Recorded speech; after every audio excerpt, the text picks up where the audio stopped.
What's good, everybody? I'm the G with a PhD, and you're tuned in to the Green Gorilla Channel, the place where black men can express themselves freely. Straight up, no chaser. And you know how I do it, man. Before I get everything started, I'd like to give a shout out to all of the members of my channel, all of the people who've helped to contribute towards making the channel a success. So what I'd like to do right now is to shout out Damon Harris, Brian Williams, Camp Lowe, Nicholas Lobin, Issa Abdul Zahir, Kalan Jakala, Leroy Honeycutt, Sherrod Martin, Ricky Dawson, Brother Love, Black Dog, Any Hugh, Cedric Bowman, True 7360, BK Born Shaheed, James Washington, Hostile Adept, Seven Coast Dojo, Ronan Martin, Shop Talk Live, W. Pierre 1, Rogish the Billmonger, I Care, The Nameless Protagonist, Force Windu, Lady Miss Theme Green, BGS Ibmore, and Marvin Battle. Thank you so much for becoming members of the Green Gorilla Channel.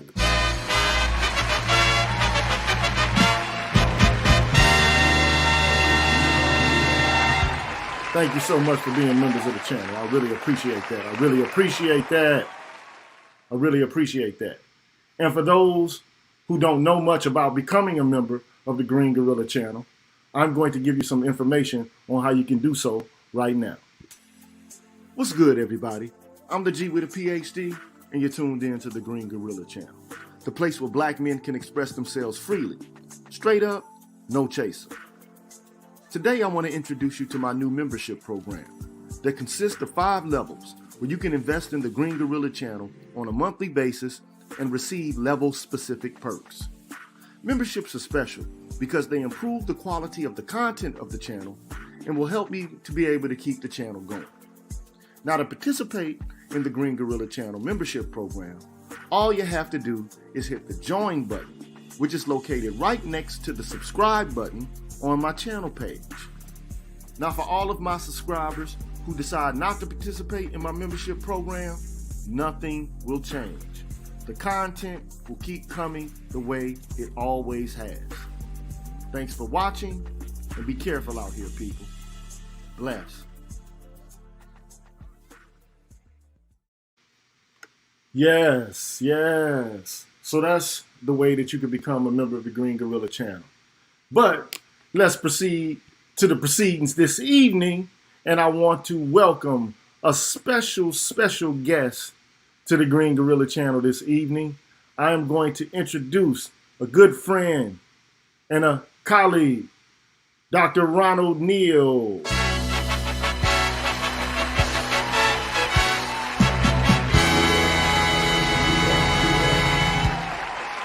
Brother Ronald Neal, what's going on with you, man? Hey, brother, man, it's good to be here once again. I What's feel going official. on? I feel official. Yeah, bro. You've been official. You know what Yes, I'm saying? sir. You have been official. So tell me what's going on in your neck of the woods, man. How's everything going for you? Oh man, there's so much, man. Other than teaching, man, and writing, I'm just I'm bubbling, man, with ideas, man, and I'm really excited, man. We've got less than a month, left before this upcoming election.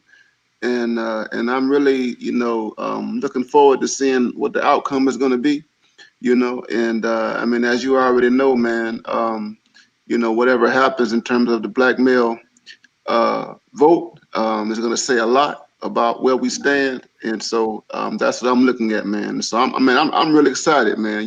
Despite what others are saying, and all the doomsday stuff that continues to hover above us, man. I think that this is a good time, man. You know what I mean? So Yes, I'm, sir. I'm, Yes, sir. I'm I agree with you 100%, man. So before we get started, though, I'd like to give a shout out to Sherrod Martin. Thank you so much for your donation, sir. You always come through. Thank you so much. And also, we got to give a shout out to our brother out here, man. We got Dr. Tiasan Johnson in his house. He just decided to become a member of the Green Gorilla channel. uh, Thank you so much, my brother. I appreciate that. Thank you. Yes. Thank you, brother. So, we got a conversation, man, that yeah, it's important to talk about and to discuss, man. And for the most part, it centers on traditional masculinity and traditional femininity and what people expect for black men to perform in relation to masculinity yep. without providing scant or without performing a nary of the And, kind of behavior associated with traditional femininity. there And you it go. seems like a lose-lose situation for those who are being urged to practice traditional masculinity while receiving nothing along the lines of traditional femininity in return. Yes, Right? sir. Yes, sir. So we Yes, got to sir. talk about that. Now, before we Yes, sir. do, I'm going to go on a short commercial break, and then we're going to come back and talk about that in a little bit of detail. Yes, sir. So let's break, and then we'll come back. All right.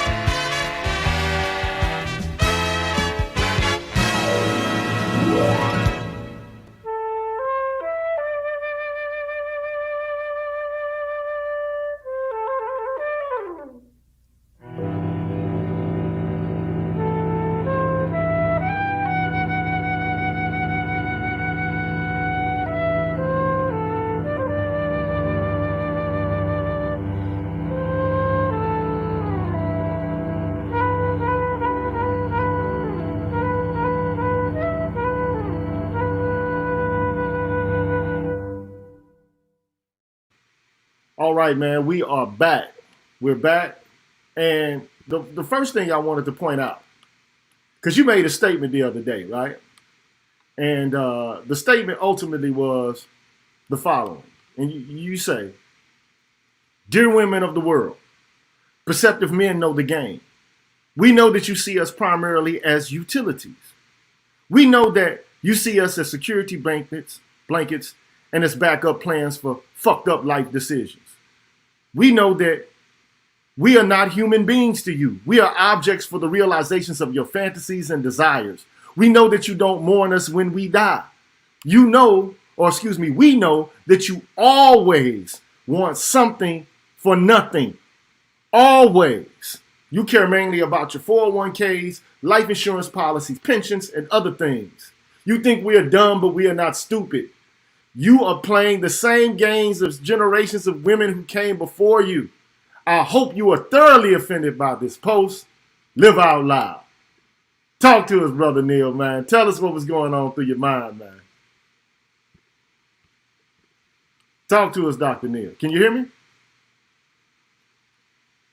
Yes, sir. Yes, sir. Yes, sir. Yeah, I was on mute. Um, Yeah, man. You know that that particular post, man, was a part of a series of posts that I put out there on on that particular night, and it started with me thinking about and thinking out loud about Meg The Stallion and the SNL performance and all the protection stuff that was there, and quoting Malcolm X and everything. And so I just went on a tangent, man, and because it's just clear, in the Western world, it is clear, regardless of whether you're black, what your ethnicity is, what your social station is, man. We are at a place where women um, regard men with no respect. Women see us in a deeply disdainful way. It is clear that we are disposable. It is clear that we are utilities. It is clear that they continue to want obligations or duties from us without anything in return. So I said there, they want something for nothing. And that is the crux of it. And I wanted to make it clear. So it's not, so I said women of the world, yeah, women, particularly in the Western world, this thing, it cuts cross race, class, etc. It's not enough for us to talk about black women.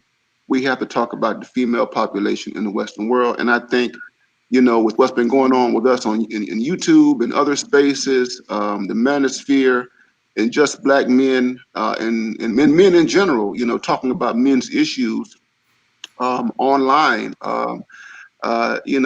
We just have to make it, plain. If it hasn't been made plain, that we are profoundly aware of how we are perceived and understood, and we are profoundly aware of what women want from us without giving us anything in return. So, yeah, that particular post right there, man, really attempted to speak there. And at the end, I have a lot of women who are on my Facebook page, and my stuff gets screenshotted and sent around. I don't really care. I wanted to, and so at the end, I said, I hope that you're thoroughly offended by what I said. Because that's what I meant. So yeah, that's what I was getting at, man. And you know what? It's timely though because and then you say elsewhere too. You say yes, women don't give a fuck about men. They only care about what they can get out of men, and it just seems like that's just absolutely true in the contemporary culture in which we live. We have so much that we have to provide. Hmm. There's so many standards that we must live up to. There's so much that we must, consent to. But on the other hand, there's nothing that they are obligated to do in relation to us.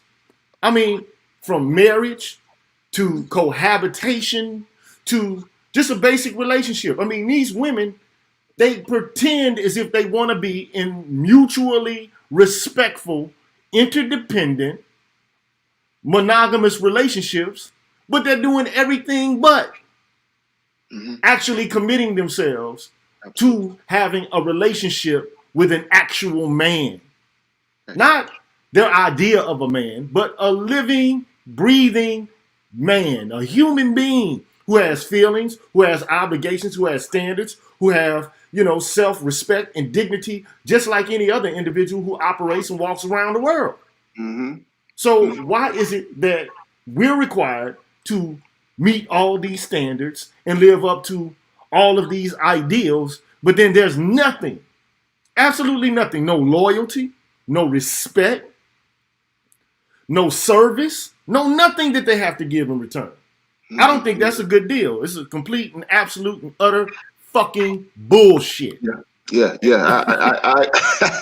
I agree with you 100%. And I think part of the problem is that when women, particularly the feminists and the women's movement, when they started pushing this idea of equality and gender equality and everything, you didn't have enough men to take them seriously. You know what I'm saying? That is to really push it. Okay, that is they protested. compulsory femininity. They protested being wives. They protested being mothers. They protested having long-term relationships, romantic in particular, marital relationships with men. We want to be able to opt out of marriage. We want to be able to opt out of motherhood. We want freedom of choice. We want to be able to be independent. We want to be autonomous. And unfortunately, the men, and I'm going to say this, the liberal white men, or the super rich men who really helped to put, who funded feminists, in the 70s, and the whole program, and made it a part of government and corporations and the like, they did not come back with a corresponding demand, all right, that, there is real radical equality. That is, okay, if you want to be free from this gender role, then, it's necessary that men also have the right to be free, the right to choose, the right to reject compulsory masculinity, and what happened is that simply did not happen. And so, you have decade after decade after decade of women continue to protest, and women continue to expand, their sense of freedom, the notions of freedom. But there was no shift, no real adjustment in terms of how, men are understood in the world. So we continue to be held to these utopian, patriarchal notions of masculinity, and when you look at it, you really have to look at it, man. You have to look at the whole economics of it. You're making all this sacrifice, you're giving all this stuff up for virtually nothing in return, and I think we've gone too far too long without articulating this need to have balance, not more balance, just to have balance, to equilibrium. And that's what we're missing, because this is not a deal. This is not something that you want to sign up for. It's like, you have a fire department, you have a police force and what have you, and you live in a society, but you don't want to pay taxes. You know what I'm saying? But for the fire department to come, rescue you when you burned up your house. You know what I'm saying? Or you don't want to pay taxes, for police protection whenever you've been threatened by crime or criminals or what have you. You know what I'm saying?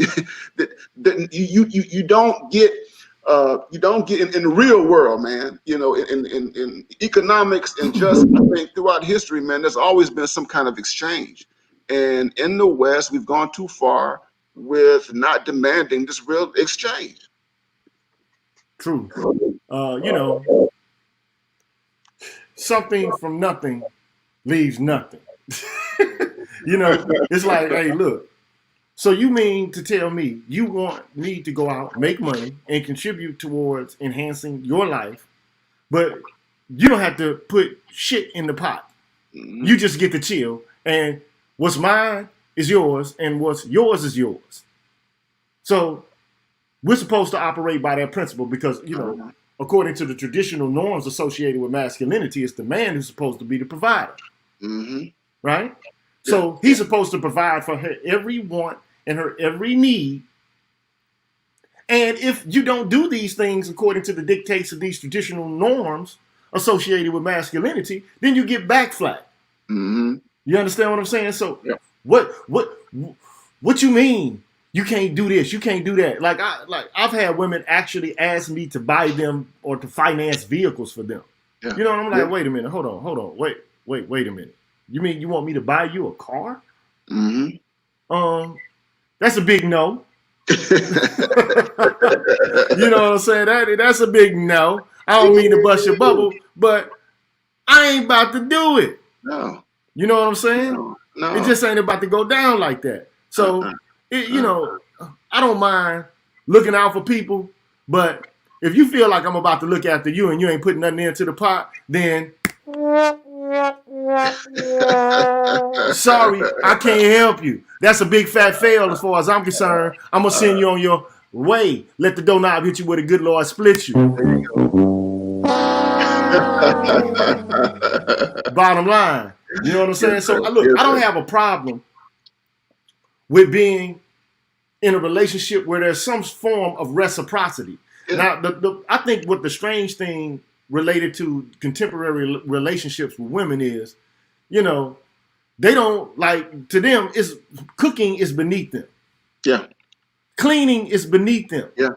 Listening to what you have to say and taking into account what it is that you desire and what you want and the plans that you have and the dreams that you're chasing is beneath them. Mm-hmm. Because you have to be understanding and you have to be, aware of their emotionals, and their desires and their ambitions and their dreams. But if you're too strong, if you're too adamant about what it is that you want, and if you don't consent, then all of a sudden you become a misogynist, a patriarch, something pernicious, as opposed to somebody who just wants what they want. Because at the end of the day, it's only two people in a relationship, right? Yep. And if you ain't making the decisions, who's making the decisions by default? There you go. There you go. There you go. You know there what you I'm go. saying? There you go. And see, the thing is that I mean, we forget because we're misinformed by ideology. That in prior generations, those roles were not seen as oppressive. You know what I mean? I mean, a woman as a caregiver, she takes care of her children. She takes care of the household, which includes cooking and cleaning and all these other things. That was not something that was regarded as hegemonic or some type of constraint. Because in a household, again, you have the exchange. The exchange is that men were the breadwinners. They were the ones who went out and they worked long, hard hours. Worked 5-6 days, some 7 days a week, depending on what class you're in. And you brought back resources. You provided provision and what have you, and she took care of the domestic needs of a house. It was not regarded as oppressive. But the feminists, the white middle class feminists, Betty Friedan, and Steinem and that generation, they just convinced a large number of women that was just beneath them. And here's the thing: you're talking about skills that are necessary for human survival. Okay, you're rejecting domesticity. You're rejecting being a wife in a traditional way when those things are connected to the survival of your household, particularly if you have children. You know what I mean? Who's gonna feed the children? You know what I'm saying? How do the children grow up? How are they going to develop? How they going to mature in terms of their personalities and the like. And it's not. And here's the thing. And it's not. No one is saying that a woman is completely confined to that terrain. And we know, from the history of Black people, that Black women were never, as a group, collectively, historically, been confined solely to the domestic terrain. They always had to work. We had to work. And the thing about it is that, even black men were a part of the domestic, economy. Black men cooked. Black men were a part of child rearing. So it's not that you're just completely confined. And so here we are, man, generations later, and you have an entire generation of women who, particularly the professionals, they depend on other people to cook their food. They depend on other people to care for their homes, their condos, and what have you. They outsource all their domestic needs. They depend on nannies or what have you and babysitters. And you think about how much money, how many resources, how much capital goes into all of that. Simply because you rejected acquiring those skills, or you rejected, how those skills have been valued across time. And what do they find themselves right now, especially the ones who are like, in their 40s or past 40, 50, 60 years old, who completely rejected all of that because, that feminist juice, that feminist Kool-Aid was just that irresistible, and not Yeah. And that's what it is. I mean, basically they were told by middle class white women. Like you said, Betty Friedan. Betty Friedan, she basically said the following about her condition, which is laughable in relation to other women throughout the entirety of the world and their condition. She basically said being a stay-at-home wife is tantamount to being a prisoner in, a concentration camp, like a high-tech or a convenient, concentration camp. And this is the funny thing about it. white women have never been kept out of the marketplace. They've always started political organizations within a certain kind of framework and a context. It wasn't like white women just had to stay in the house and like when their husbands left off to go to work, they locked their asses up in there where they couldn't move and maneuver around throughout the world. They always had the capacity to go out there and to do things that were productive, but they just didn't have the capacity to do everything in the manly world, in the corporate domain. But it wasn't as if they didn't have any ability or capacity to work within, a professional setting at all, or in the marketplace at all, or in the political domain at all. I mean, you have to think about this, man. You're talking about women who wrote books, tomes. You know what I mean? I mean, that Feminist Mystique, that's a thick book, okay? And written by a middle-class woman, college-educated woman, okay? And when you look at everything that the white feminists have done, going back to the suffragist movement, all of them were educated. They had literary skills, so they were not, they were not slaves, and they used in the 70s, they used the analogy of slavery to talk about the condition of women, which was excessive and even profane and offensive to Black people, but they used it nonetheless. And it was hyperbolic, man. It was hyperbolic, and it was ideological, and it misrepresented, the real facts of how people actually live, in the world. And then a part of it is that when they did make more demands on society, there was no real resistance to it.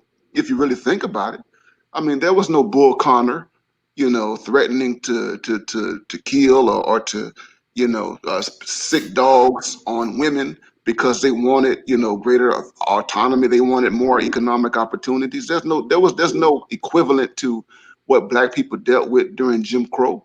We don't have a history of white women being lynched and murdered and thrown into jail because they wanted to work outside the home, And so, here we are, decades later, and these, the so-called, these so-called constraints are still regarded as though, they are oppressive forces that are so hegemonic that, if we don't, if we don't, protest them, they will take us, back to the 13th century, But you know what?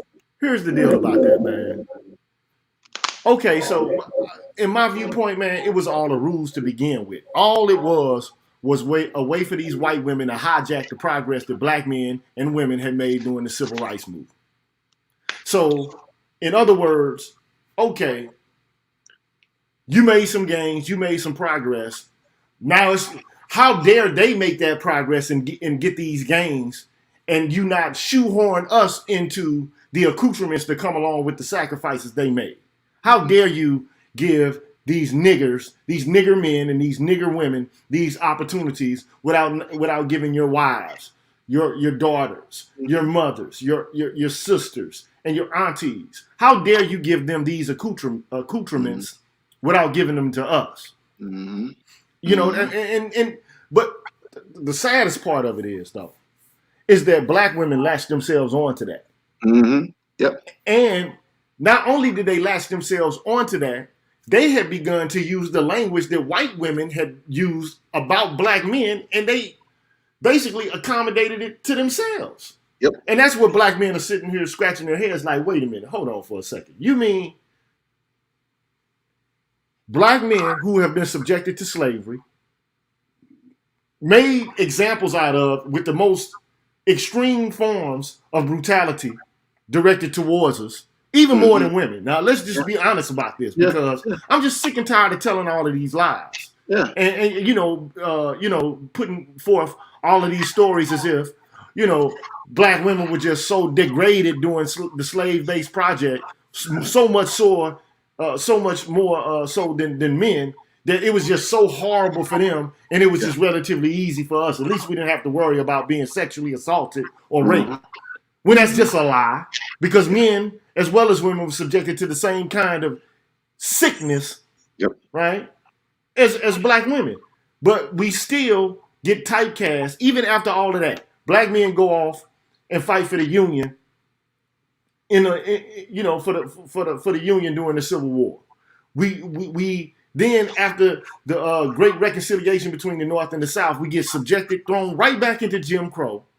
Okay, we go through the movement, the Civil Rights Movement, and we finally find a way to see some light at the end of the tunnel. So we think, and then less than 10 years Yep. after that fact, we're made out to be the white people or black people. There you What go. kind of fuckery is that, man? There That's we absolute go. and complete fucking fuckery. There we go. Anybody who supports and put forth those kind of notions, man, fuck y'all. I'm telling you right now, I'm just keeping it 100. Fuck y'all. Y'all don't get no points for that. And because it's actually, this brings up the next point I want to talk to you about, right? Yeah. Yeah. You talk about the defamation of black men's character. Yes. I want to hear what you have to say about that, because it seems to me everywhere I look, everywhere I turn, somebody's got some snide shit to say about black men. And it's just, quite frankly, it's pissing me off. Yeah. Yeah. Yeah. And it's pissing me off too, and it should piss off, all black men, man. I mean, again, here we are, 2020, man, and we're still dealing with birth of a nation, art. Okay. I mean, we're 2020. The Color Purple is on Broadway. The Color Purple has been on Broadway for several years now. The Color Purple tours. I'm in the South, man. I'm in Winston-Salem, man. I was downtown, and we have a theater here, and I see a billboard for the Color Purple here in my city. And it set me off, bro. It set me off because, I mean, we know what the Color Purple was, all right?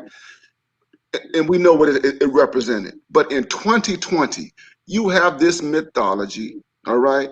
This book of letters, that Alice Walker wrote, which Steven Spielberg took and embellished and exaggerated and all the, everything that you could imagine, infusing all sorts of racist tropes about black men that, for me, were no different from what you find in W.E.B. Griffith's Birth of a Nation.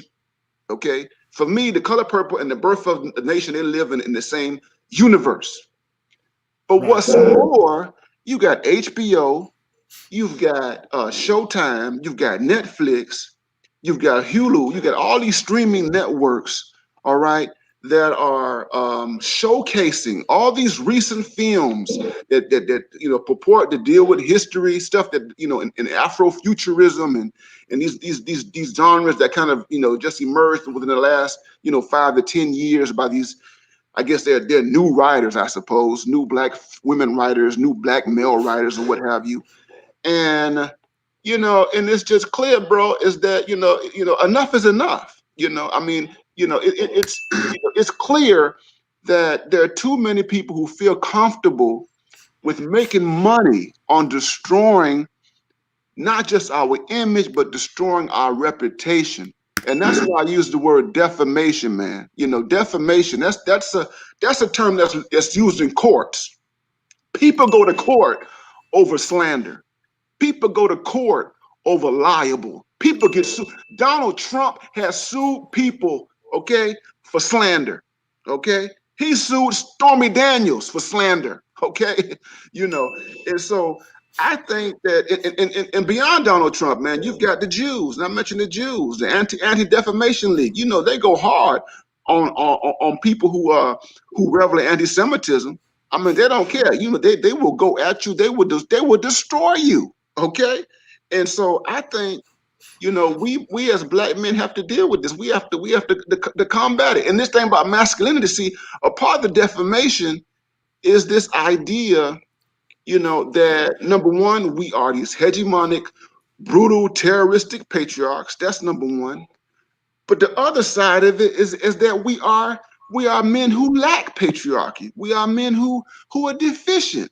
That is, that we are inept and we're lazy, and that somehow or another we don't measure up. you know, and we need black women to come rescue us. We need black women to resuscitate us. We need black women to be our spokespersons, and we can't exist and be and do anything without the aid and intervention of black women. And that's the sad thing about it right there, Doc. Like, look, I just get so tired of hearing, you know, like black girl magic. Look, okay, you got your black girl magic, all right. But we already know the context in which black girl magic makes sense. And we're not trying to stop people from being the best versions of themselves that they can be. That's not what we have an issue with, right? What we have an issue with is taking black men's predicament, which you know is contrived and is socially created. We already know this. But then instead of using your position or what little, ease or invisibility or what, lack of constraints that are imposed upon you to help uplift us, you use them to slander us in front of the world, to make us, into these brutalizers, these rapists, these sexist monsters, when it is, as you said earlier, the case that black men are the most egalitarian men in the United States. Mm-hmm. This is a fact, okay? Mm-hmm. And at the end of the day, how is it that all of a sudden every little thing that had been a virtue in the past now gets converted and turned into a vice, and then all of a sudden you become the messiahs of the black community, but at the same time you're defaming our character throughout the entirety of the world, even over our dead bodies. Now that's the thing that really puts me in a bad and a sore spot. Over our dead bodies, while we're dead, you defame us. So that's how you know right then and there. That's how you know there's no fucks given about our lives. Not a single solitary fuck. Now, there are some people, so we got some woman here right now who's on the stream, and she says, and not to disrespect this woman, you know what I'm saying, but she says, look, y'all need a country woman, not to be confused with Southern, we take care of home and our men. Well, the problem is, as far as I'm concerned, ain't enough country women. If there are, they're fucking unicorns. And, and the reason this is so is because traditional black culture has been replaced with popular culture. And anything these white motherfuckers say goes, it goes. Yeah. Anything they say, all of a sudden, you hear everybody from every demographic in the popular culture reiterating the same talking points. Now, here's the tripped out thing about this, right? Yeah. And this is what we know, right? Mm-hmm. Most of the shit black women right now talking about has been said in the fucking 70s. Yeah. Because we know what Gloria Steinem says. We know what Betty Friedan says. Because we read the shit. We know what Peggy McIntosh said. We know what Catherine McKinnon said. We know what Andrea Dworkin said. Because we read the shit. But these motherfuckers ain't even read it. And they think they can spoon feed us the same shit. Which, according to even feminists of the day, because there's no agreement amongst feminists about what is doctrine related to the concept or the ideology of feminism. Let's just get that out the window right now. Yeah. Okay? But these women like Andrea Dworkin, Catherine McKinnon, Betty Friedan, I wouldn't even call her an extremist, okay? Because all she wanted was access to the marketplace, okay? Yeah. But these other, the Andrea Dworkins and the Catherine McKinnons, these are some fucking crazy ass women, man. Yeah. Yeah. And they said some extreme shit. Extreme, yeah. And we get spoon-fed this here today. Gloria Steinem, like the Super Bowl trope. It's more women being abused on Super Bowl than any other day in the week. It was a lie in the 70s. It's a fucking lie right now. Yeah. The idea where you have more to risk in terms of being harmed in your own home than you do anywhere else in the entire world. And we're like, hold on, wait a minute. Let's time out with this, man. Blow the whistle, man. Yeah. You know what I'm saying? Like, hold on, pump the brakes with this. Now look, I don't have a problem, man, with women being able to be the best versions of themselves. But I also agree, I don't give a fuck if it's a man, a woman, or anybody else who I'm dealing with. The relationship has to have some sort of reciprocity involved. If there's no reciprocity within the context of any form of relationship, fuck you. Yeah. I'm not going to allow you to exploit me, to berate me, to humiliate me. This goes for individuals. It goes for people who are part of institutions, and it goes for demographics or populations of people. If on a whole scale fashion, you are continuously throwing back to me an image of deprecation, degradation, humiliation, debasement, fuck you. Yeah. And I don't care about your femininity. I don't give a fuck about your womanhood. Because let me explain it to you like this. Traditional masculinity respects womanhood. Yep. Contemporary femininity in relation to feminism says they don't want to be treated like queens. They don't want to be put on pedestals. They want to be treated like equals, right? Yeah. But you can't say I want to be treated like an equal, but then I got to pump the brakes on my masculinity in order for you to be able to pass off with your whatever you call your attenuated version of what you consider to be masculinity. Because basically these motherfuckers are performing masculinity, but they can't handle real masculinity, so they want us to put a pump the brake effect on it so they can feel like they're actually doing some shit. Like, I don't have to tame my performance down to bring it down a notch so you can feel comfortable and safe. I shouldn't have to.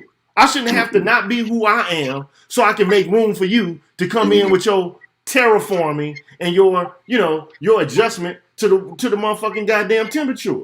If you can't stand the heat, get the fuck out of the kitchen. That's how I feel about it. Now, you said you're independent. Yeah. You said that you don't want to be put on a pedestal. You said that you want complete equality. Well, then you got to operate on the standards that men have as it pertains to the way we view the world and how we act and interact with other people. Plain and simple. It is what it is if that's what you want. Now, if you want to be treated like a woman, behave like a woman. Act like a woman. Comport and maneuver around the world like a woman, because every man knows you can't whip our ass. You can kill us now, you know what I'm saying, with knives and guns and shit like that.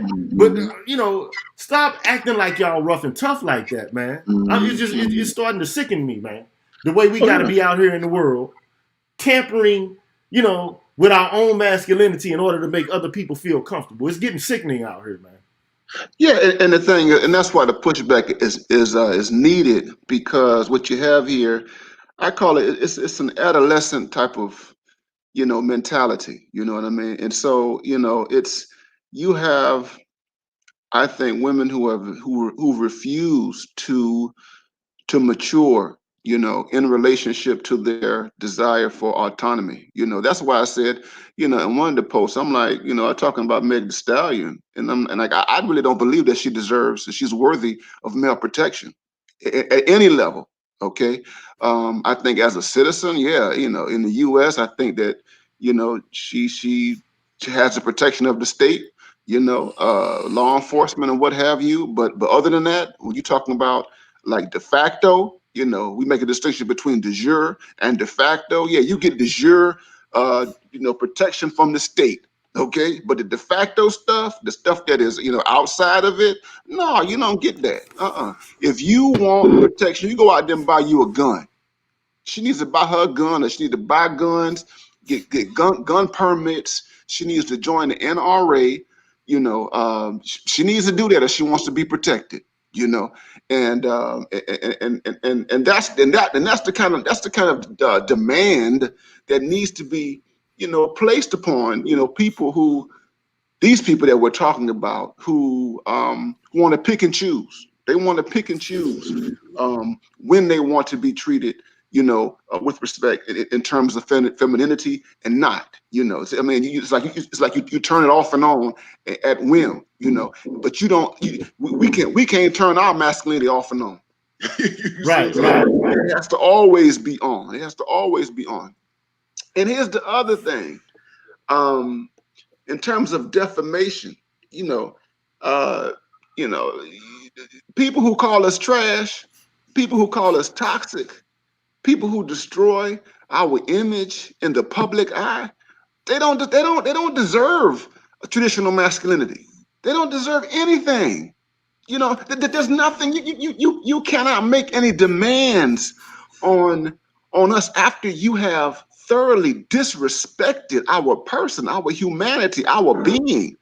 Why should we sacrifice and give up anything? Why should we slay dragons for someone who shows utter disrespect and contempt every time, she can do so. No, it don't work that way. Right. You want us to uphold your dignity, and you want us to uphold your virtue when you practice no virtue to us throughout the entirety of the damn civilization and the culture in which we live. It's absolutely ridiculous, man. You turn around, it's another form of disrespect. And if you keep going in 360 degrees, all you receive, every degree as you make the turn, another form of disrespect, another form of disrespect, another form of disrespect. But then, like, thinking about, like, the Meg Thee Stallion situation. Now, here's a woman who's already proclaimed to the world that she's a savage. Yeah. That she's living that, ratchet life. She ratchet, she's savage. She got a bad habit. And she's already proclaimed to the world that she done put her hands on men.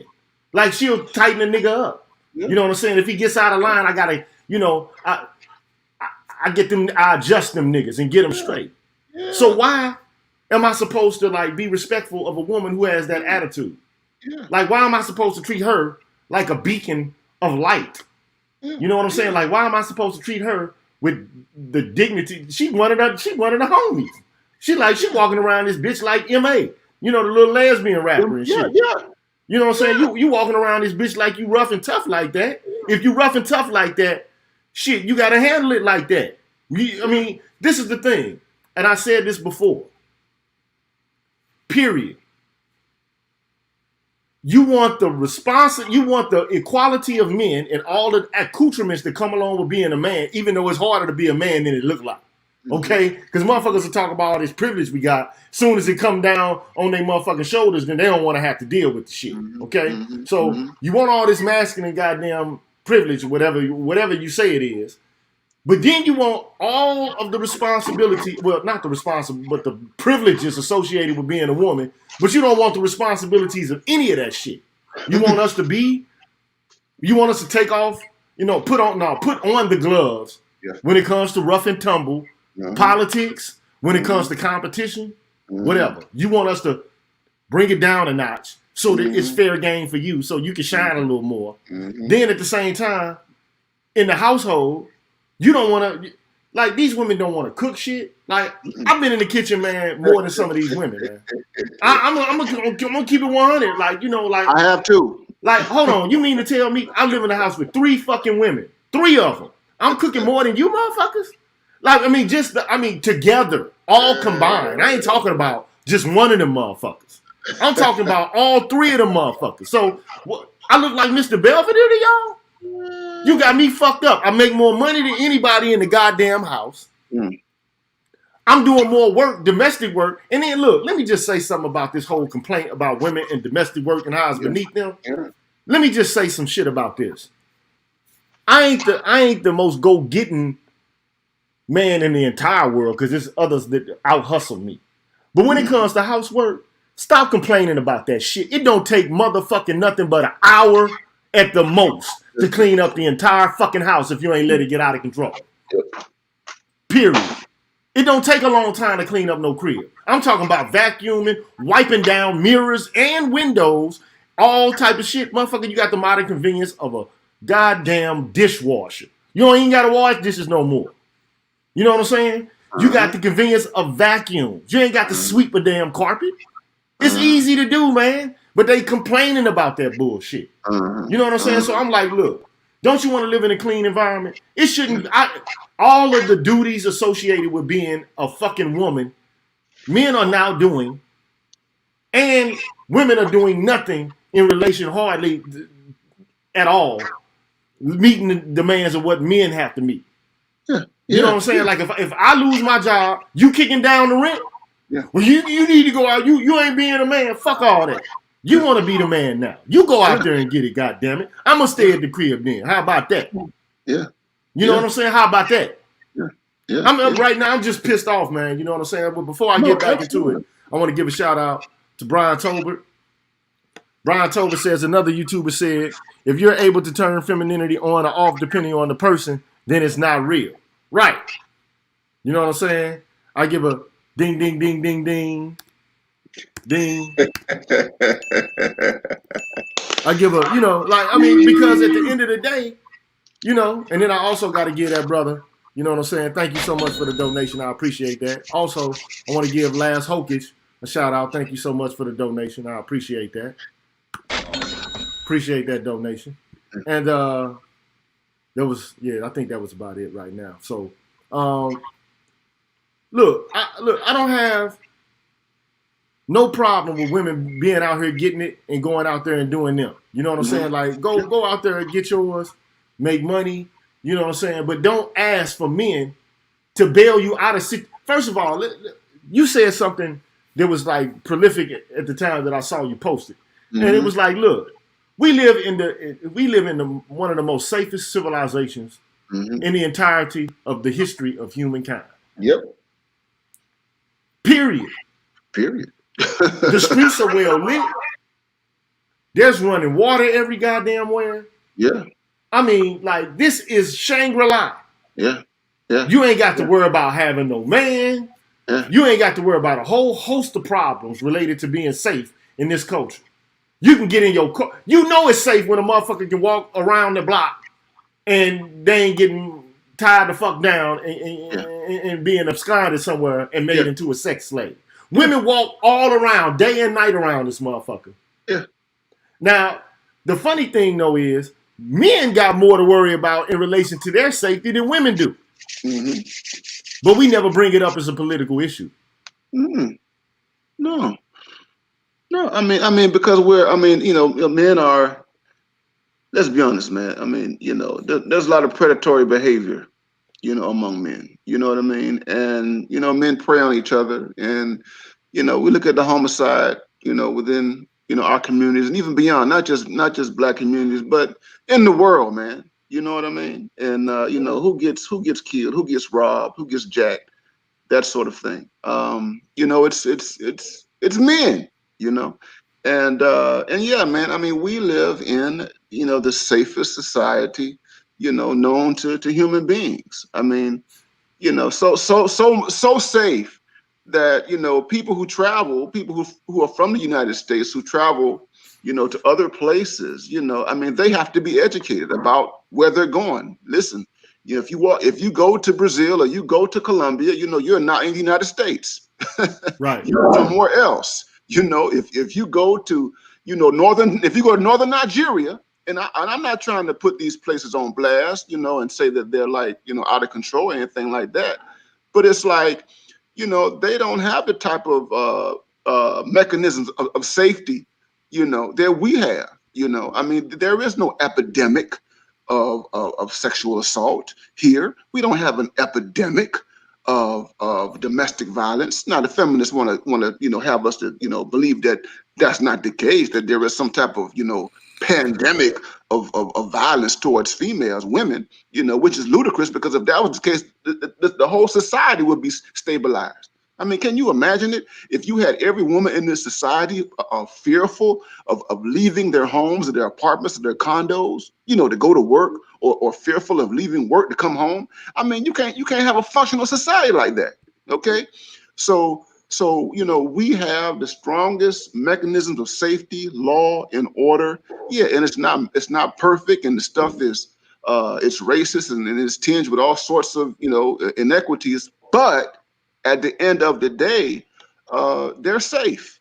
It's the safest place, in the damn near world. It's why everybody comes here, because of the perception of safety. Okay, and so what the challenge that we have, is pushing this population of women, who continue to think that somehow or another we live in a state of, barbarism and savagery, to grow and evolve, and that's the problem. You have to grow and evolve. And you said something earlier, about how things have not changed, and how, these ideas that are current today, existed 40, 50 years ago. All right. The same ideas, that we're seeing in terms of misandry and these misrepresentations of masculinity. And the reason why that is because there has been no forced evolution. Okay, no forced evolution. We have not demanded that this population, evolve. Here's the thing: You and I, all of us as black men, we don't have the luxury of not having a mirror placed in front of us. We are told all the time, what our supposed flaws are. We are always told, what our deficits are, where we need to improve, what are we doing wrong. You can't go anywhere without black men being told that you are trash, or you are toxic, and you are beneath this, and you are low, and all that kind of stuff. We have a mirror placed in front of us all the time. There is no corresponding mirror for the opposite sex. All they have are cheerleaders. You go, girl. You can do it. Black girl magic. All right. So there's no demand for introspection. There's no demand for any type of internal wrestling match with how you look at the world, and how the world actually operates. And what we have to do, in contesting this is demand that you grow up. That's the end of the day. Grow up. Yeah, I mean, hey man, you just dropped a bomb on him right there. I got to give you the Funk Master Flex for that one. I mean, because that's just the reality is, like these people got to grow up, man. Like, I mean, at the end of the day, you can't continue to throw and hurl shit at people and act like your ass don't stink. I just, like I said, that reminds me of the Outkast song. I know you like to think your shit don't stink, but lean a little bit closer, see. You understand what I'm saying? Because at the end of the day, you got faults too. There you go. I mean, I'm not even claiming that black men are perfect by no stretch of the imagination. Of course. No man is perfect. No woman is perfect. But the whole point is, we're operating in a world where you can't say anything critical about a woman without it being characterized as misogyny. Or misogynoir as it pertains to black women. Or, like I'm somehow critiquing, womanliness in its entirety. I had some woman say something about, or she put a comment on one of my videos, and it was like, well, you have to understand that, women are the Mother Earth, or they come from the Mother Earth. I'm like, look, first of all, you're confusing a concept related to the planet and its fruitfulness with the individual comportment and behavior of a demographic of women who live in the Western world. I'm not about to get caught up into that bullshit game. You understand what I'm saying? And then she started talking about the various mother goddesses and all of this. And I'm like, look, any pantheon of gods you've ever seen or looked at, there's always corresponding male figures in that pantheon of gods. Whether it be African, Greek, Roman, whatever. You know what I'm saying? Asian, you're going to always find male gods. And you're always going to find one of the most chief and architectonic and most powerful gods within the pantheon is going to be male. But see, like you said before, this culture right now, we don't have any balance. All we have is the woman of wonderful effect, or the women of wonderful effect. And at some point, there is a day of reckoning coming. And I don't mean to be, deprecating towards all women, because this is not about all women, but it's about a particular form of culture that's been proliferated since the 70s, 60s and 70s. And it's been about women being able to shout and berate and humiliate without being some sort of reciprocity in that process. And the day of reckoning has come. This is done. We're through with that. Yeah. And to the extent to which men allow themselves to be browbeaten, to be humiliated, to be scapegoated, to be castigated, to have invectives delivered against them, is the day that those men, they're already broken. You know what I'm saying? I mean, you got to pick up your face at some point, though, man. I mean, at the end of the day, I'm not saying you have to force women to do anything, but you do have to force women to look at themselves. There's no way that you can just continue to put forth the idea that there's something inadequate about me without having had the forced requirement to look inside yourself. So yeah. And I think that the larger thing is that you have long-term consequences, for the demonization of men. You know what I mean? Particularly black men. There are long-term consequences that will have, deleterious effects on the society, including the women. Okay, I mean, you continue to demonize these men and and say that they're trash and they're toxic. You know what I mean? You're going to get in a situation where these men would just completely just they will not perform for you. They will not deliver whatever goods you think that you are entitled to. Okay, and the other part of it is that it weakens. I'm really convinced that it weakens the society. It weakens the social fabric of things because in order for a community or a culture or a society to go forward to advance, you have to have some level of cooperation. You have to have some mutuality. You cannot have a deep, ongoing animus. All right, you can't be in a state of civil war, or forever. You just can't. You can't do that because it eats away at the society and it makes the society vulnerable. And I put this on my Facebook page the other day. It makes you vulnerable to outsiders who don't care about the integrity of your society and who will conquer, who will invade, who will destroy. And I really think that we've reached a place where you have excess. You have this excess individualism, and it's on the part of women that function to destabilize this society, and the pushback is here, man. And if you don't, and if there is no no balancing, this thing is just gonna. I think it's gonna crash like the Titanic. You know. Yeah, I think so too, man. I think so too. So what we're gonna do is we're gonna go on a real short break, and then after we come back from that break, I want to try to go back in time and to try to figure out like how things were. And we know we can't go all the way back to the past, but just to remember how things were, and to see if there's any modicum of a possibility that we can get back to some unity again. So we're gonna phase out for a quick second, man.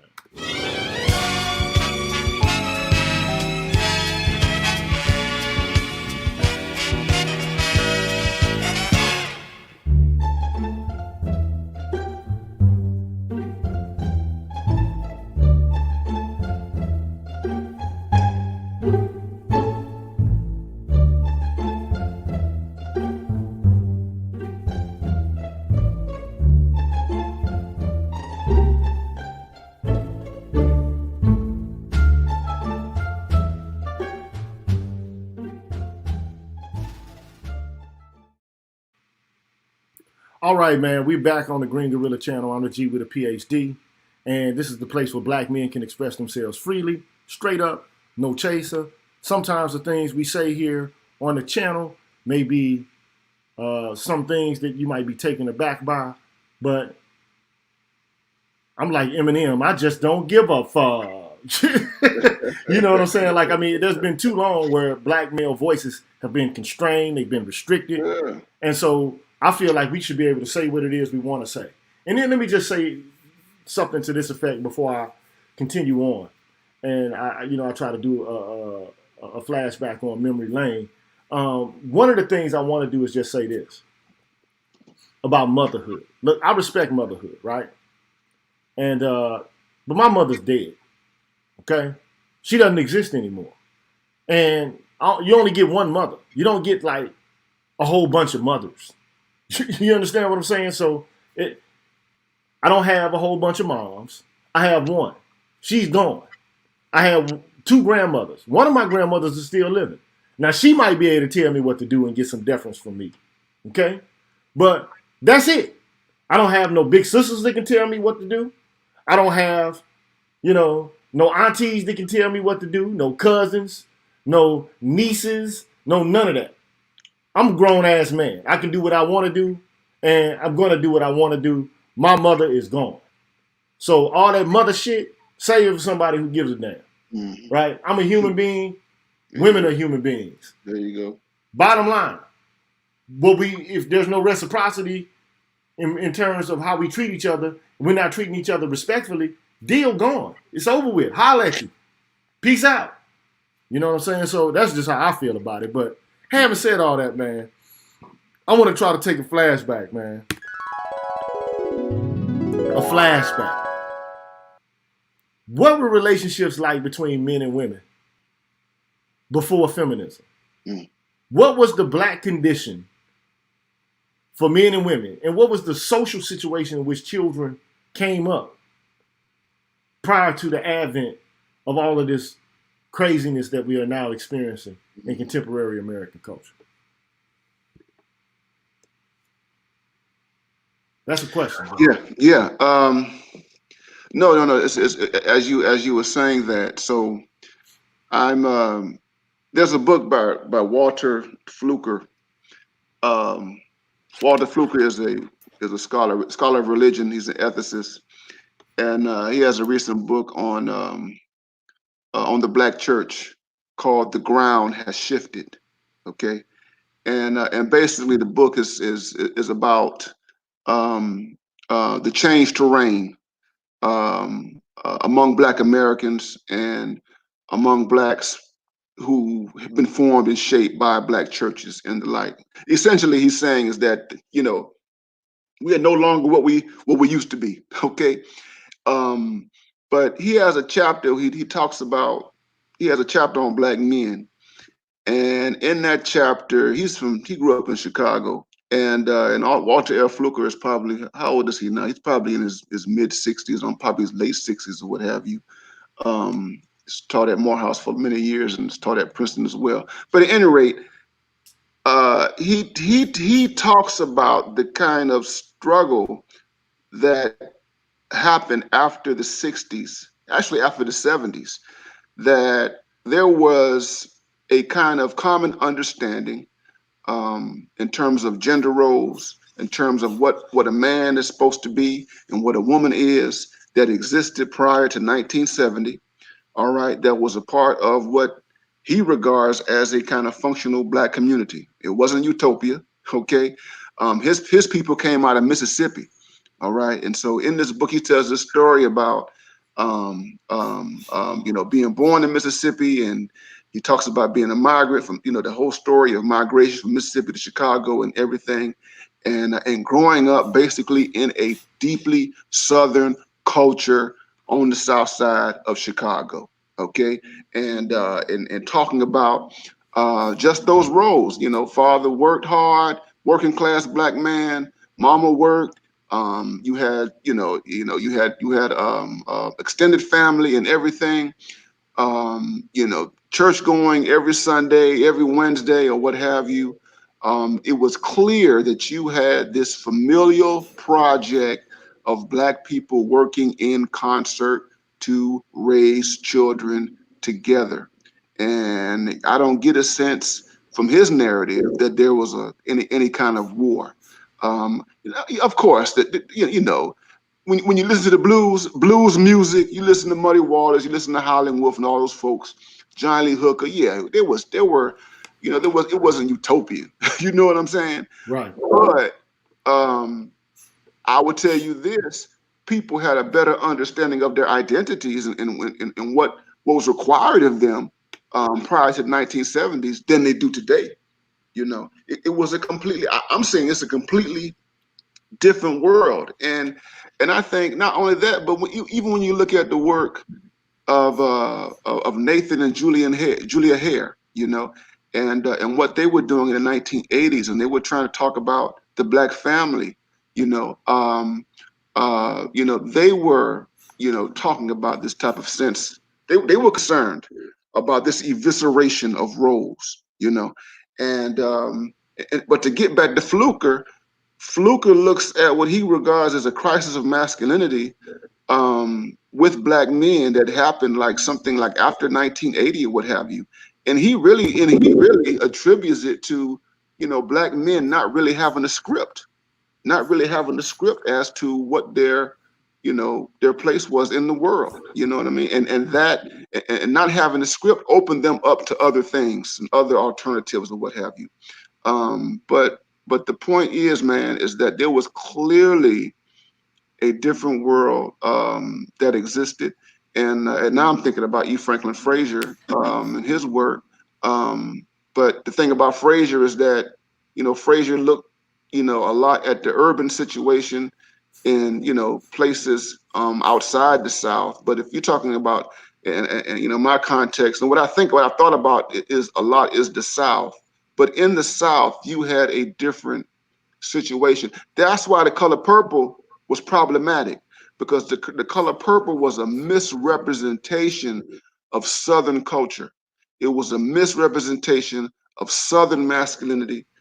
Most black men did not function in the way in which their central character, Mr., functioned in the South. It was completely different. When you read the story of sharecroppers, hell, you can read about Huey Newton, man. If you read Revolutionary Suicide, when Huey Newton talks about his father was born and raised in Monroe, Louisiana. And the description that you get there is this Southern, affirmative, traditional black man, who was the leader. I would call him the patriarch of a very large family. Okay. And it was one, where there was mutuality. And so when you look at Huey Newton and the kind of person that he was and his personality, and if we can call him an alpha male, which he was, where it came from. So there was something different, bro. And even that, so even with the Panthers and all of that in the 60s, all of what black men did who participated as activists, you know, emerged or it rose out of their sense of responsibility and duty as men to advance the interests of black people. And that was respected. It was respected. Right. But now it's hegemonic. Now it's tyrannical. Now it's toxic. Now it's misogynoir. And that's just the puzzling thing about it all. I mean, the very idea that a group of men fighting for the dignity, the liberation, and the productivity of black people as a group, because it wasn't just something that they said they wanted for themselves. I mean, if it was the case, they wouldn't have had women around at all. And like it's well known that the bulk of the members of the Black Panther Party were women, and they often had leadership positions within the context of the Black Panther Party. So this idea, this notion that black men were so regressive, so oppressive, so abusive, so demeaning to the capacity and to the positions of women, it's anachronistic. It's not even anachronistic, it's just a lie. It's intellectually disingenuous. Now, have men to some degree been sexist? Are they sexist to a certain extent? Yes. Are women sexist? Yes. I mean, but the whole point is, I mean, all of the pathology has been heaped into the lap of men, particularly black men, and then there's nothing, like you said, there's no mirror being reflected back to show some of the excesses and the the misbehavior of the other portion of the population. And that's the problem we have a problem with. Yeah, and I'm gonna tell you somebody else to really look at. Look at August Wilson, man. Look at August Wilson and his work. I remember, being in New York over a decade ago, and I saw his play, Joe Turner, Then Come and Gone. Okay, and that was about a black man that's after slavery, black man who had been separated from his family during slavery. All right, we know that story. And after slavery, he goes about on a search to find his wife and his children. It's about a man searching for his wife and his children, and it's a kind of narrative that tells us, the kind of primacy that black men placed on family, black men placed on marriage. Okay. And we have a lot of scholarship, man, coming out of that era in terms of black men, black women, black men and women, forming families. Herbert Gutman, a historian, wrote this book in the 70s, on the black family, between, before the antebellum era up until 1925. And it tells that same story. And Gutman, he was a Jewish guy. He wrote that, that book in response to Moynihan, in the Moynihan report, and to establish this idea that the single parent family or what have you, or what happened in cities was not Always, it wasn't the norm for black people. And he was, challenging Fraser, this idea that that slavery did not completely obliterate family structures. Of course, it disrupted things. Of course, it did something, but black people went about creating family, okay, and mutuality was a part of it. And here's the other thing. It was about survival, bro, because you didn't have a welfare state. Right. You didn't have any type of governmental mechanism to interrupt or to invade the black household. Okay. Yeah, I mean, you had in the 30s, you had, welfare emerging and what have you. But black people, by and large, didn't have that kind of, mechanism of intervention. White people didn't give a damn about black people and black families and everything. And so you had to survive. Women and men had to work together. Okay. And so, yeah, so the picture that you get, from the end of slavery to like 1965, 1970, it's a completely different picture. And I've said it to you before here that, the conservatives, the black conservatives, they have been the main ones to keep this narrative alive. Okay. And I have to agree with them. It was before 1970, the world was different for black people. You blanked out, brother. Oh, I said before 1970, the world was different for black people. Yes, I think so. Right now, I'm going to invite some people. If you want to ask Dr. Neal a question, or if you want to pose, make a comment, I'm going to invite you to do so now. We're only going to take 3 at the most, but I mean, it may be the case that no one asked the question. So, but what I'm going to do is go to a break one more time, and then we're going to engage in a brief conversation about politics right now and black men and what they ought to be doing politically. After which, we'll field some questions from the audience, man. So we'll be right back. We'll holler at you in a second.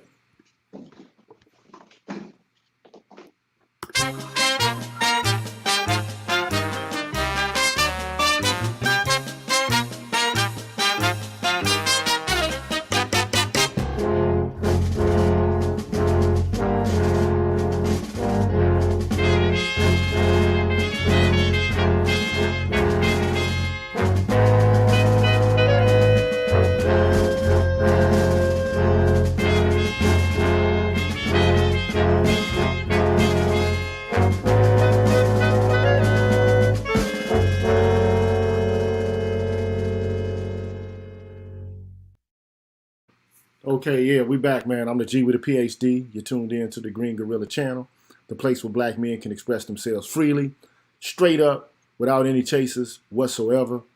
We're coming into a presidential election, and you got 2 choices. You got Donald Trump on the one hand, and then you got Joe Biden on the other. With Trump comes Pence, with Biden comes Harris. And, I have mixed feelings about the Democrats at the current moment. I feel like as a black man, the Democratic Party hasn't done anything for black men since the mid-'60s, if that. I don't think they've done anything at all to try to improve the quality of life or to take into consideration any of the concerns that black men have in a whole-scale fashion at all.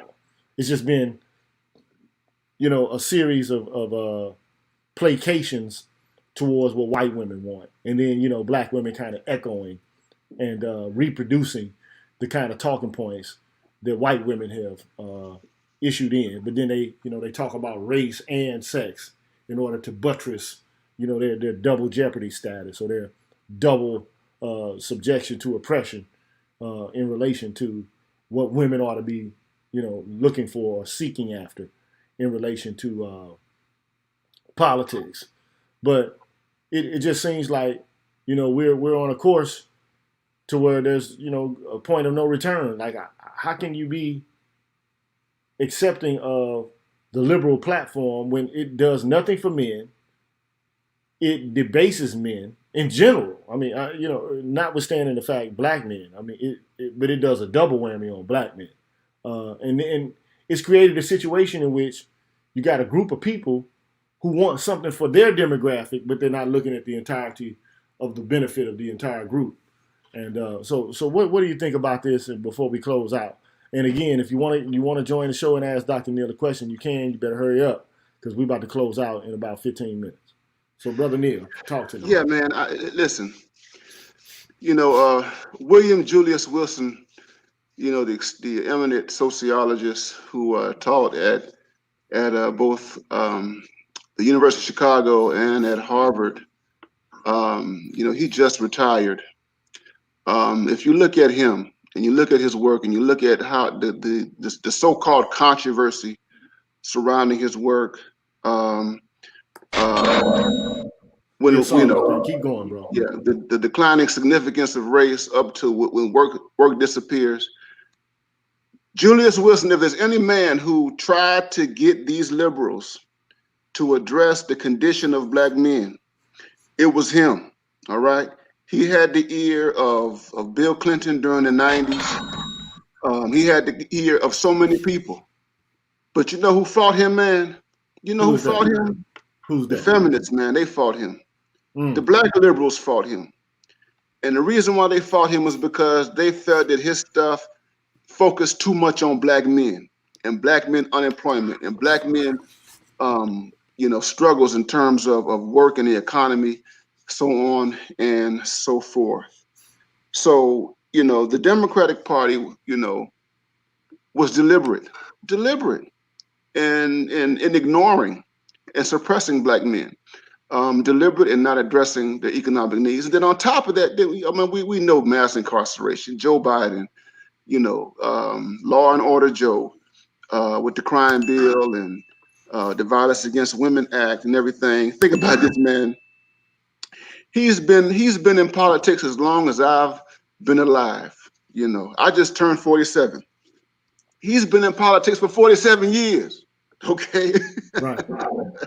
So the point is, man, is that this party, is unworthy of black men's allegiance. I mean, it has not done anything to address the specific condition of black men. And we talk about the Democratic Party because it has a stranglehold on the black vote, and we have given, it our allegiance, both men and women, and the only reason why black women stand out is because there are more of them than us, Right. And so, yeah, that's, that's the Democratic Party. Then you got the Republican side, which, we know, where they stand. And they've existed without any type of commitments to black people, and we've never challenged them in any significant way.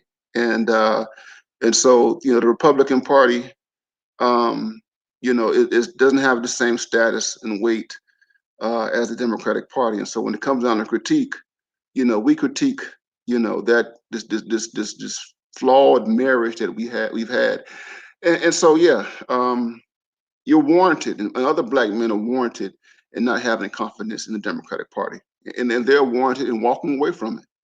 And I'm sympathetic to any man, any black man who wants to walk completely away from politics, or if he's going to stay in the game, if he decides, hell, I'm sympathetic to black brothers, to black men who are interested in Trump. I don't care. I'm not going to shame them. If they feel that going that route or becoming Republican is going to be the best thing for them to do, so be it. I'm not going to shame them. I'm not going to say not do it or what have you. I believe in black male independence, black male autonomy, and that's what I think is most important.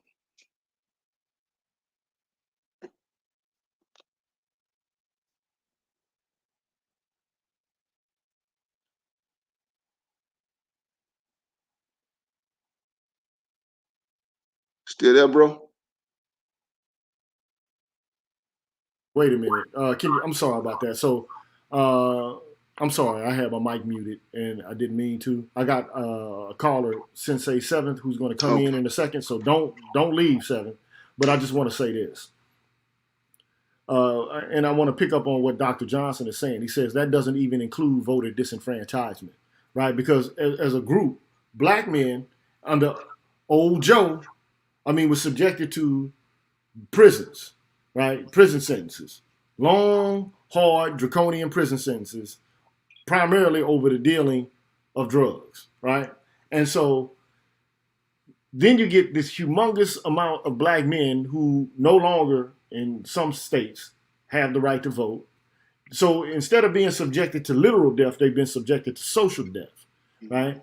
And so it's almost as if they have, the Democratic Party, they made a a concerted effort to not even bank on or to even consider the ideas, the views, the opinions of black male voters at all. They just assume that, okay, well, they've always voted this way, they'll always vote this way. But what they didn't see, what they didn't take into consideration was the fact that the left will become so excessive, so recalcitrant, so off-putting, so indignant, so acerbic, so biting in its espousal of its own viewpoints. They become militaristic.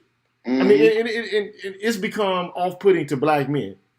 I can't speak to all black men, but I know it's been off-putting to me for quite a bit of time, right? When you get white trans women who can come and say nasty little things to black men, when you got white LGBTQ women who feel like they can put their 2 cents in and say off-putting and negative things about black men, and then black women just sit around and they perpetuate these stereotypes because it gives them political and economic gravitas, right? These women on the left who bought wholeheartedly into this ideology, right? And so I guess they never would foresee, and this is what's funny because I've talked about this before. The left, the moderate left, they came in not too long ago with the Harper's letter and said, look, the left is becoming as intolerant as the people on the right, right? With the kind of ideology that they're spewing, their intolerance to listen, to take into consideration the viewpoints of others. So what we're asking you to do now is to change your tune, to, change your tone and tune, and to become democratic again, right? to actually get engaged in dialogue again, and to not be so ideological and hegemonic with your discourse. But they just pressed harder. And so then all of a sudden, Donald Trump gets this, well, I call it the Malleus Maleficarum. I call it the witch's hammer. Okay, because we all know who's at the spearhead of the whole thing. We can put, a dressing on it, but actually it's black women and white women aligned together in intersectional politics. And Donald Trump just came along and said, fuck y'all. Fuck you bitches with this bullshit. I mean, but it's bad though, only because it also stymies improvements related to race.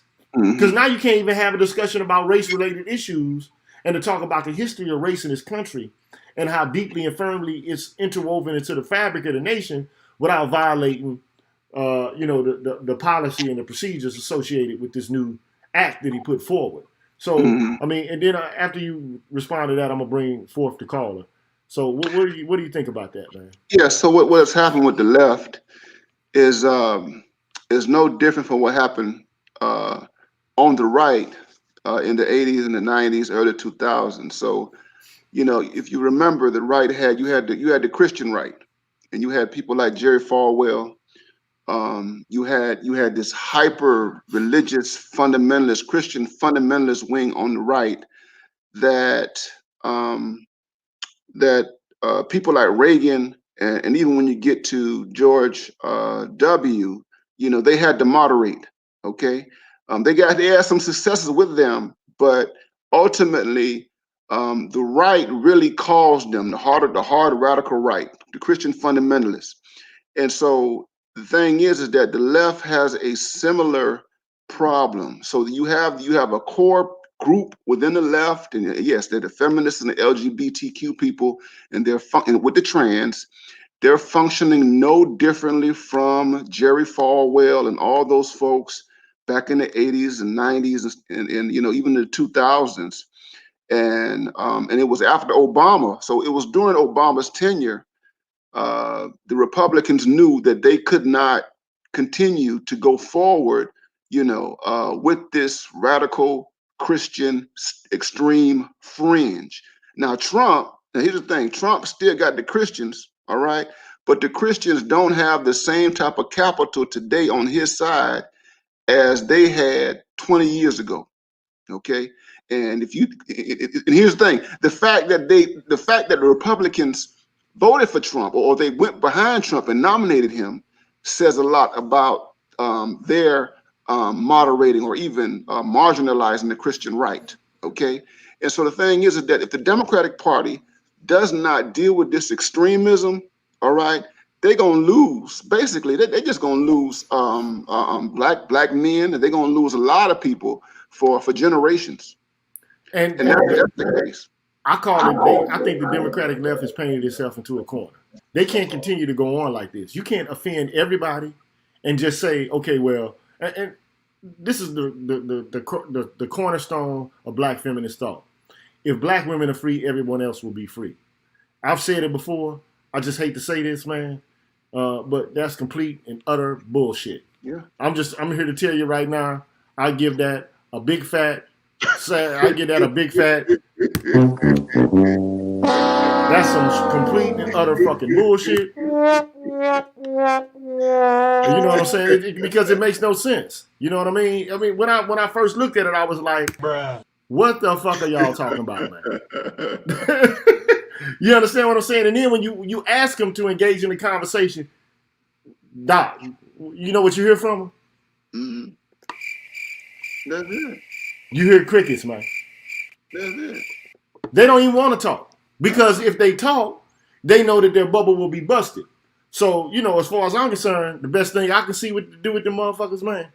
I mean, I know it sounds crazy, but I'm going to do this, bro. Run.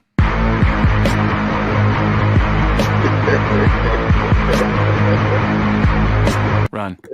I'm running, man. Yeah. I don't have no more conversation for them. Yeah. I tried to talk to them.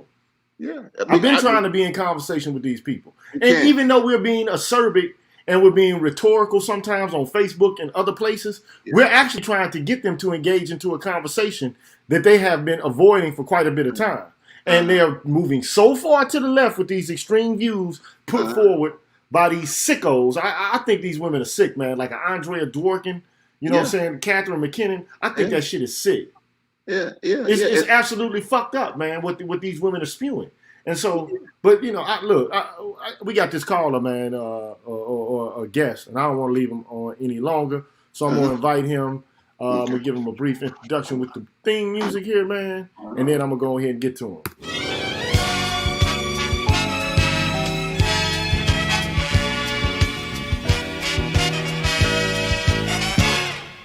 Sensei 7th, man. Are you there with us, brother? Salute to the G with the PhD, Dr. Neal. How are you brothers doing this evening? All right, man. Greetings. Yeah, so I'm with the 7th Coast Dojo, and we're pretty much a set or pair of young millennials that are trying to bring the conversation to younger generation through breaking down social instances and providing these examples and showing how it relates to some of the literature. One piece of literature we broke down was The Man Not by Dr. Tommy Curry. And we also provided a plethora of visual representation for a lot of people within our cohort and younger cohorts to see. Now, I know that not a lot of younger cohorts are privy to a lot of the language that we discuss here in the sector. So my question to you, Dr. Neal, is outside of what we're doing in the dojo, what else is required of us in the young millennial cohort to push the agenda of Black male independence? Yeah, thank you so much. Hold on, before you speak on that, man. Thank you, Sensei 7 Coast Dojo, bro. Appreciate you, man, for being a member of the channel, and I think your guys are doing good work, man. Thank you. Yeah. And I want to commend you guys, you know, for your work and continue to go forward.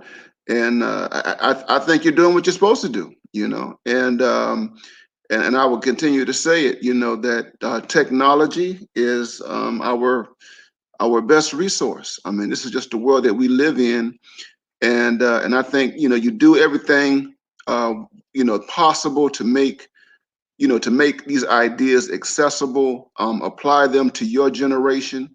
You know, I think it's important that you make it, you know, generationally specific, that you find a way to connect the experiences of millennials and even those who are younger, man, the disease and what have you, connect their experience to this larger, conversation that we're having. Because, as you already know, man, that this stuff didn't just happen yesterday, 2 weeks ago. We're talking about something that's generations long, and so you have to do everything possible to make those connections and to show them the relevance of all of this, and to show them the limitations of the extremes and the extremists that we've been talking about. So I would just say, man, I think you're doing the right thing already, and just keep on and recruit more people and make your circle bigger than what it is. Right. I mean, we got to get that young brother applause, man, for Yes, sir. promoting and endorsing the work of Tommy Curry.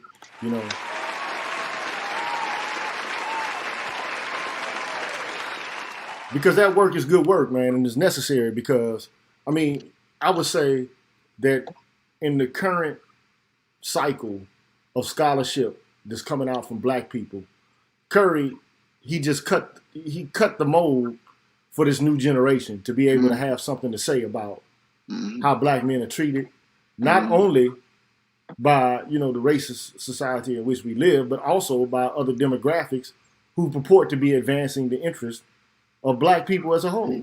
And I, primarily there's been like a paradigm that started, I would say, in the 80s with third wave feminism. I mean, because prior to that time, the Black studies departments or the African American studies departments, before you get your Henry Louis Gates, before you get all of these Kwame Anthony Appiahs, who are these deep, profound integrationists. They feel like we had finally overcome the problem of race. There's no reason to talk about it anymore. And they made all of the work of the Black nationalists go out of fashion. Right? And then all of a sudden you see all of this social upheaval, and then there's an importance to have people like these Black nationalists back into these spaces, but they've been crowded out by these people who have a commitment to a specific kind of political ideology, and they're not allowing for voices to be heard who are different from their own. And as far as I'm concerned, that is marginalization and it is oppression. Because once you become firmly entrenched within the university system and you don't allow for disparate voices or other concerns other than your own, then you become the very thing that you decry. Right? And so that's what we have a problem with. So we're gonna take another quick break, and then when we come back from that break, we're gonna close out with some closing remarks from you, brother. Yes, sir. All right, man. So let's get to it, man.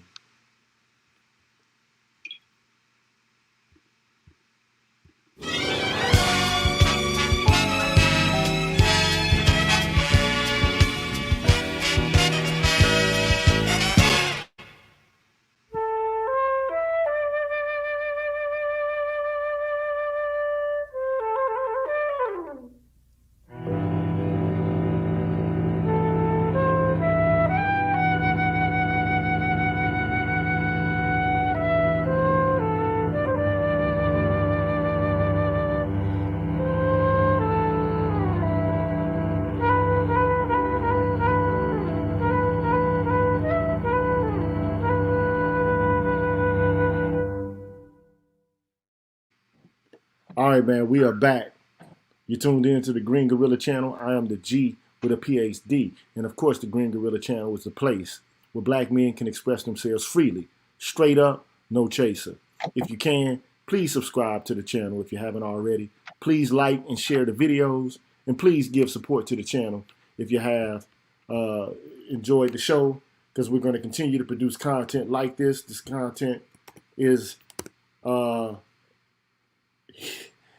it's not enough of it. We need more of it. And, we're only just beginning. I know we're not the ones who paved the way in the Black manosphere. There have been many people who've come before us, but we're just continuing good work.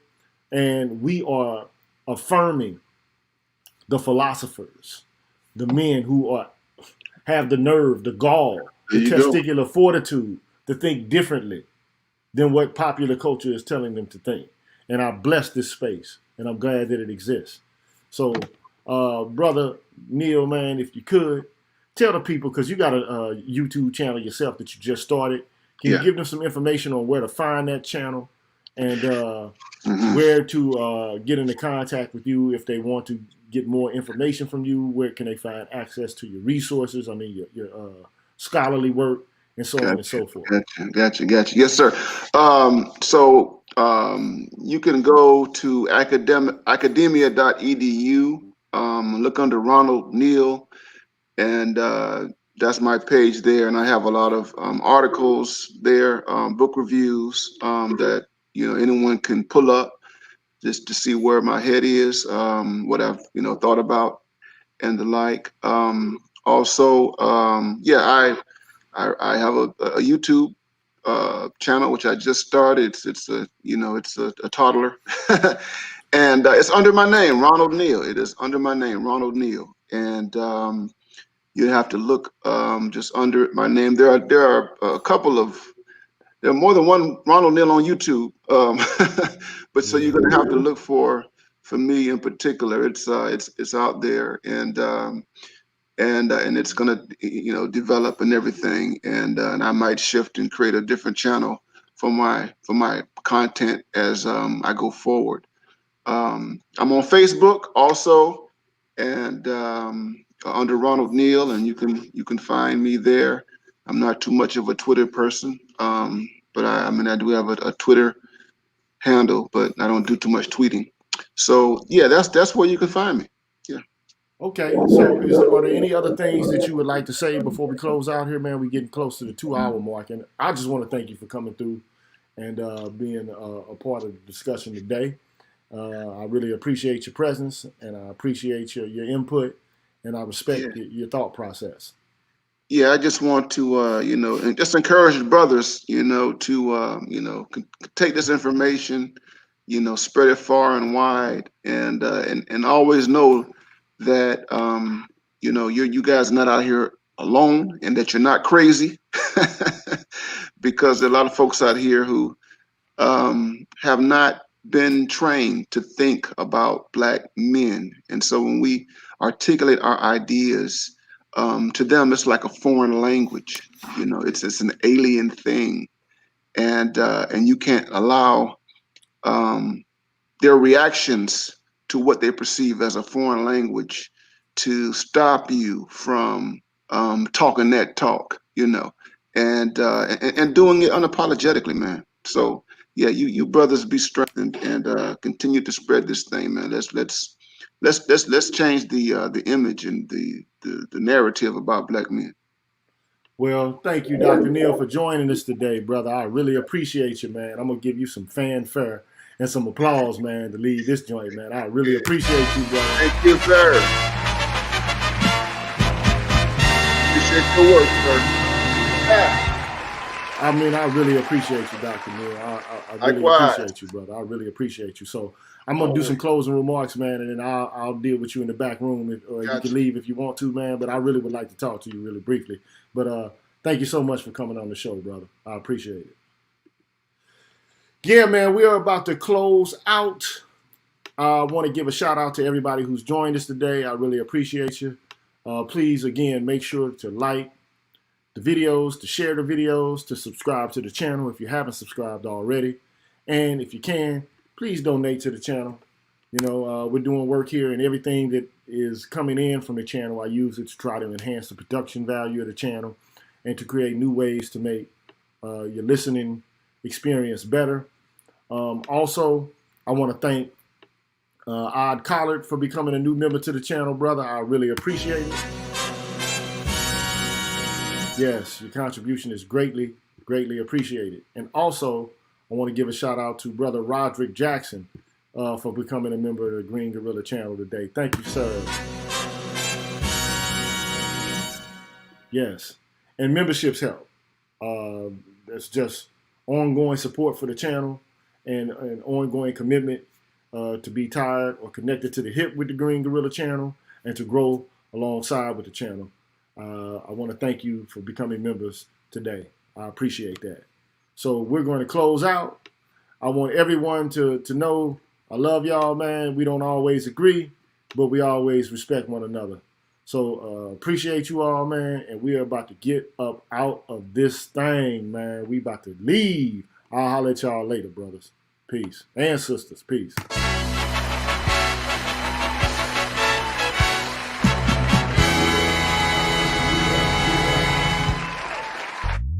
I know you player haters gon' hate, cause I'm at the finish line and I'm in the first place.